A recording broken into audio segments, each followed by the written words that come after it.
short for maybe one of the best Octobers in baseball history. Todd Helton heading to the postseason for the first time in his 11-year career, and it's the second time ever for the Rockies as a franchise. A 3-run bottom of the 13th inning, all off Major League career save leader Trevor Hoffman.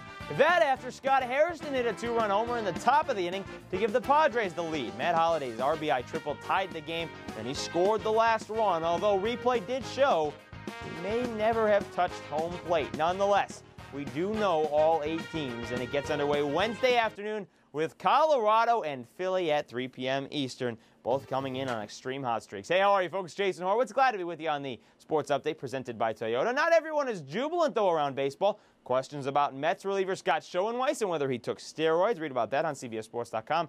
There's obviously also the issue with the Mets and the questions surrounding as job security goes after the biggest collapse in September history.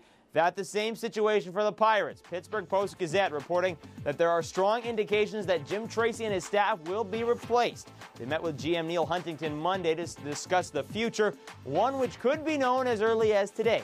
Just 2 years with the Pirates after 5 with the Dodgers, but Tracy's results the same this year as the previous 14, a losing season. No change with the Steelers after their loss in Arizona, and that's exactly what Matt Leinart would like as well.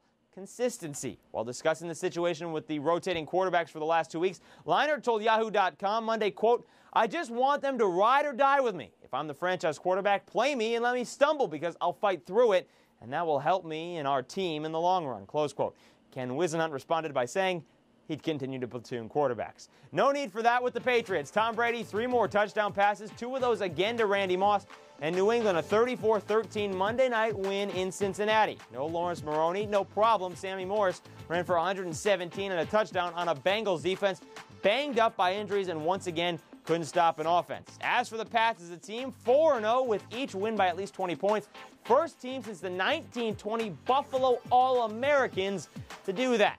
So, again, history continues during Week 4 of the NFL season, and Randy Moss chasing it as well at 100 yards again all 4 games so far this season. Now 50 in his career. Of course, Jerry Rice, the all-time leader, with 76. Next closest, Marvin Harrison with 53.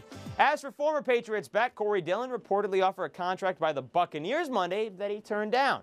Dillon retired in the offseason, but is said to have been keeping himself in shape. The Buccaneers certainly in need of a running back after Cadillac Williams went down for the year on Sunday. Jake Delhomme hoping to avoid that fate. NFL.com reporting that his elbow injury more week to week or even month to month as opposed to the day to day that the team is saying. Surgery still remains an option, although that would most likely end his year. All right, time for the Wits Hits. Detroit newspapers reporting that the Tigers will decline the $13 million option for catcher Pudge Rodriguez.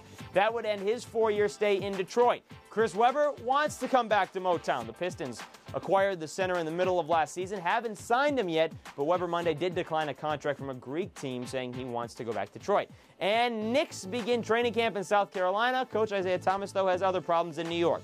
Reports saying the jury in his sexual harassment case will find against him. Read about that on CBSSports.com. And one other note, folks, just a day after the death of Memphis lineman Taylor Bradford, the Tigers will play tonight in their scheduled game against Marshall. The decision was left to a team vote. So we wish that grieving team and the community and his family, of course, the very best. That's it for the Sports Update presented by Toyota. I'm Jason Horowitz. Take care.